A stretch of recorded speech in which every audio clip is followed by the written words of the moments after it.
Hello, welcome back to my channel. My name's Rachel and this is Rachel for Real. If you're a new subscriber, you're very welcome. Thank you for all my new subscribers. I'm absolutely thrilled that so many people have started watching, and I hope you enjoy all the videos that have already happened and all the ones to come. Most of my channel is about solo living as a late 50-year-old, nearly 60-year-old woman. I live solo and I live on a low budget, so a lot of my content's about, stretching a penny until it squeals, how to live on less, how to have a good life without feeling deprived. So if any of those things interest you, then stick around and subscribe if you haven't already, and let's get started with today's video. Today's video is about some books about frugality and saving money, and it was prompted by some of my subscribers who'd left comments saying that they'd be interested in more videos about books. I used to make videos about novels and books that I was reading. They didn't do very well, so I stopped doing them, but I quite enjoy doing them because reading's one of my biggest hobbies. But I thought to make it more tailored to you and the things that I tend to talk about on this channel, I would talk about some books that I've enjoyed reading that relate to saving money and being frugal. I also was inspired by a couple of ladies who have their own YouTube channels. I will link them in the description box below, and they've been taking part in the 75 hard financial challenge. And that gives you a certain number of things you have to do every day for 75 days in order to complete the challenge. And one of the things that they have to do every day is to get some form of financial education, be it listening to podcasts about money, watching YouTube videos like this and other people's about saving money, reading books about financial awareness and good policy for finances. Any resources that you can think of that they can use to increase their knowledge about money, saving money, investing, paying off debt, and living within their means. So based on those two things, I thought we would combine the two and make a video about some of the books that I've read in the past that I've enjoyed and think might be of benefit to you. And if you are doing the 75 hard finance challenge, they may give you some ideas about things you could go and look at. Now, some of them are available at my library. The ones that are based by authors in North America tend not to be available in my library, but at least one of them that I've sort of looked at to make this video is available as a free audiobook on YouTube, and the others can be bought reasonably cheaply off second-hand booksellers online. You might be able to find them in charity shops, or if they really pique your interest and it's something you'd like to have permanently to dip into every now and again, you could just go and buy it from a bookshop or other book retailers. So the first book is possibly one you've already come across if you are on a frugal journey or you've been learning about finances recently, and that's the Complete Tightwad Gazette by Amy Decision. Amy is an American author, and she started off writing newsletters, and they come out monthly and they'd have lots of tips and tricks for saving money and make do and mend and that kind of thing. Eventually she amalgamated them all into 3 separate books that then became the Complete Tightwad Gazette, which is the one that I used to have a copy of but don't anymore. I wish I kept it, but I've moved house so many times that you can only be bothered to pack so much. I had to get rid of quite a lot of my books, but that is one that I wish I had kept hold of because it's a great book to dip in and out of for inspiration and ideas when you get a bit of frugal fatigue and you're a bit naffed off and want to motivate yourself to get back into the swing of things. It's got lots of different tips and tricks to save money, everything from frugal travel to budget cooking, things like that. They're all in little short pieces because it was originally a newsletter, so they're very easy to read and you can just dip in and out of them for whatever sort of information you're looking for. It's a really good handy book to have. Although it was written in the first half of the 1990s and obviously the prices and things aren't up to date, you can translate them in your head and make them fit your lifestyle and the cost of things today in the country that you live in. So that would be my first recommendation. Great book, very, very helpful. The next one is one that, if I can find it, I'm sitting on it, I do have a copy of. Now this is about fourth hand. It's really raggedy. You can kind of see how much wear it's had.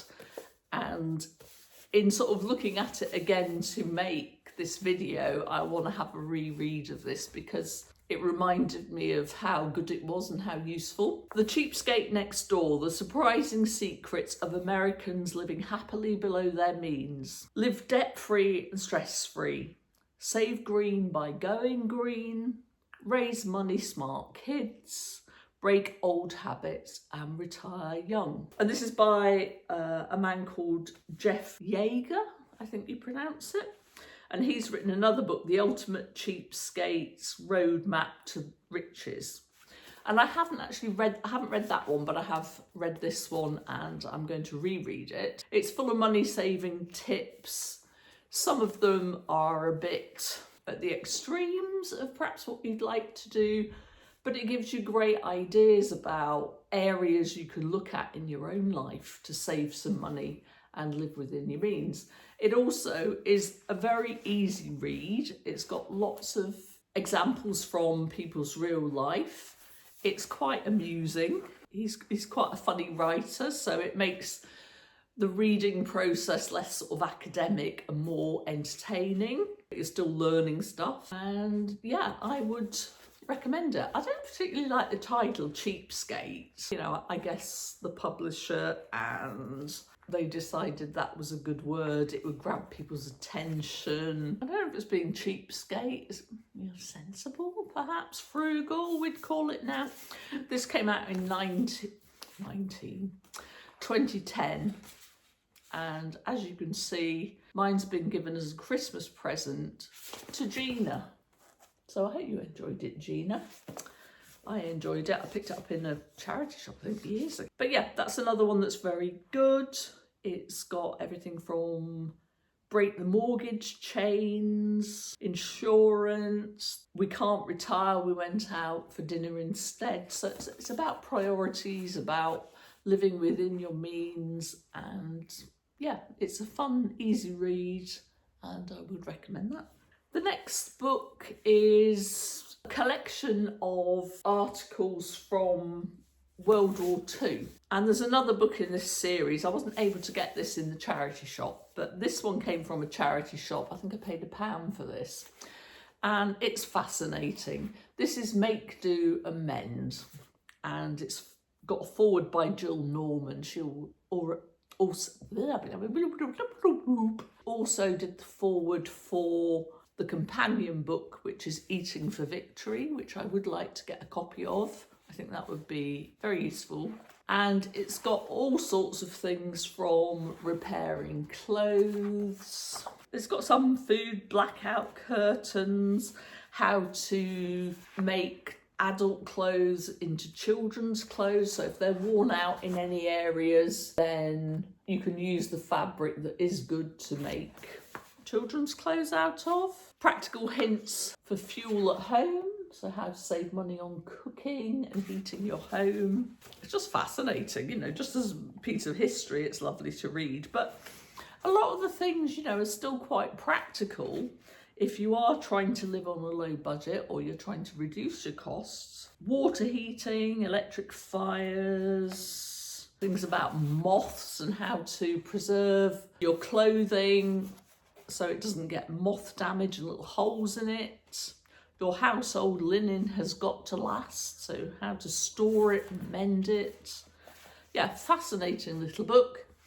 And I would really enjoy looking through the Eat for Victory. So if I ever find that in a charity shop, I will get a copy of that and I'll keep you updated on whether I do, and if I do, what's in that. About making do with what you've got, repurposing, recycling, generally looking after the things that you already own, which is a way to save a lot of money and also save the environment. The next one is Your Money or Your Life by Vicky Robin and Joe Dominguez. And it's a 9-step toolbox of a book to guide you through working through your finances and looking at the psychology of money. And the main principle of it is looking at what's enough. So not keeping up with the Joneses. What's enough for you? What are your priorities in life? What are your values in life? Tailoring your budget, your lifestyle, your spending to reflect those values and priorities. And it's a really interesting book, and it is available on YouTube as an audio book. You can listen to it for free, but there's lots of copies online secondhand to buy. Maybe if you're in America, you can get it from the library. I'm sure you can. It's a very popular book, and it's been updated. I think it was in 2018 it was updated to be more reflective of prices and of the time. Another principle of the book is to look at your spending in terms of energy and the hours you have to spend at work in order to earn £1 or £20 or whatever. And by looking at in terms of energy and how much you have to give in order to receive an amount of money and then spend, it makes you really look at your priorities and what you consider essential to make your life comfortable, but also reflect your values. So it goes through these 9 steps, and it's quite in depth, and you do have to put some effort into it, but with many things in life, you know, you only get out what you put in. So it's definitely worth going through the steps, and I think I might have a go at practically going through it, because I've read the book, but I haven't actually sat down and done the steps to reflect my life and where I am at this point, just about to turn 60 as a solo woman on a low income. So I think that'd be really useful to go through those 9 steps and see whether it gives me a different perspective on my finances and whether it can improve my savings and investments and my spending on a day-to-day basis. So yeah, great book.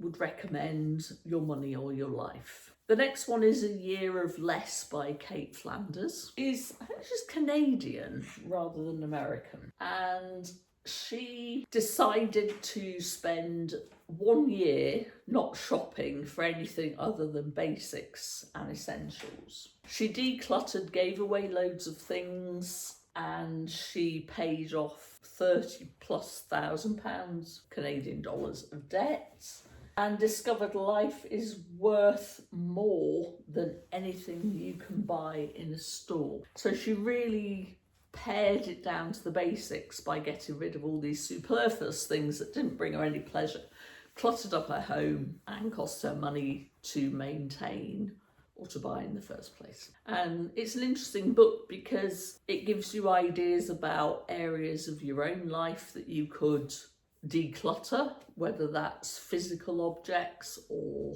mental, what do you call them, mental, beliefs that you hold about spending money, saving money, that kind of thing. So it's quite an easy read. It's interesting to see how she did it and what benefits and struggles she had. And that's available in libraries, including in the UK.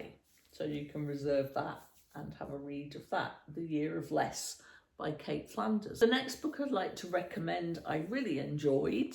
I've read 2 of this man's books, and the one that I want to recommend now is The Moneyless Man by Mark Boyle. It was written in 2008, so quite a long time ago. Since then, he's written a book about living without technology, and at the time of The Moneyless Man, he was living in Bristol, and he decided to go 1 year without earning income or spending money, which seems impossible, doesn't it? But he was basing it on systems of barter, paring your life down to the absolute basics, to give without expectation of receiving something back. So sort of the pay it forward idea. But if you put stuff out there and you help people, then at some point in the future they will help you back. But there's no anticipation of that. You're not expecting anything back. I believe he lived in an old caravan for the year that he did this experiment. And it's fascinating how he gets by. Obviously, it's not a life of luxury, but he was trying to see how much you could pare it down, how much you really need, and what's important in life. So community and sharing, supporting each other with whatever you need, practical or emotional support. And it's a really fascinating book. It's great, and you can see some interviews with Mark Boyle on YouTube. If you just type in his name, it will come up. I think you can also see interviews with Amy Decision, who wrote the complete Tightwad Gazette, and there is a talk by Vicky Robbins, who read Your Money or Your Life. That's on YouTube as well. I think she was doing like a lecture for Google employees, so that's on YouTube as well, and that's free. So that's another way you could engage with these authors and get some tips and tricks if you don't want to buy the books or borrow them from the library. But Moneyless Man is great. I mean, it is extreme. I don't think there's anything doubt about that. I don't think he would disagree with that. But it's fascinating, and it really makes you think about what's important and what you really need, what you value, and how adaptive you can be. It's about creativity, really. I mean, a lot of these books they're about looking at what you've got and how you can repurpose it or reuse it, how you can get around a problem without throwing money at it. And then there's The No Spend Year, which is a great book, and this is by a lady called Michelle McGaw, and she did a TED talk, which you can watch on YouTube, about her no spend year. And her book's The No Spend Year, Little Ways to Save a Lot of Money. And she set out to not spend any money other than half of the bills for her household, because she's married. So she contributed half the money to the bills and her husband contributed the other half. But she wasn't going to spend money on clothes, transportation, eating out, or any of those sort of activities. She was going to look for free activities. She was going to have low budget groceries, and anything she did or anywhere she wanted to go, she'd do on a bicycle. And that's really interesting, fun book to read as well. How she got around some of the problems, how she coped with having to go everywhere on a bike in the winter when it's freezing cold and lashing it down with rain, rather her than me. And TEDx talk was very interesting as well. So that's another one that's really good. Somebody takes it to the extreme, but you can extrapolate bits from it that suit your lifestyle and what your aims in life are financially, and you can, tweak them to fit you and your financial situation. So I hope they've given you some ideas about what you can read, or go onto YouTube and have a look for interviews and audio books, TED Talks from the authors. It's food for thought, and I'm going to go back and try and read some of these books again, because making this video, it's made me want to go and look at them. I mean, You could say, well, it's all stuff I know already. Well, perhaps it is, but you might glean some new information or some new ideas. But it never hurts to be reminded of these things. I think we can, well, certainly I can drift off very quickly from the plan, and it doesn't take much to slip back into bad habits. So having these reminders by reading these books, it can get your motivation going again. It can give you new ideas. It can remind you of old ideas and just keep you going so that frugal fatigue doesn't last too long, and you can sort of improve your life and finances without living beyond your means and, you know, struggling and getting into debt. It's very stressful. You know, have a life that you can afford, that you enjoy, and that reflects your values without having to impress people or do what you think you ought to do. It's your life and you pay for it, so you get to choose at the end of the day. Okay, that's it for today. I hope you enjoyed the video. Please like, subscribe, share, all the good things, and I will see you next Saturday. Bye for now.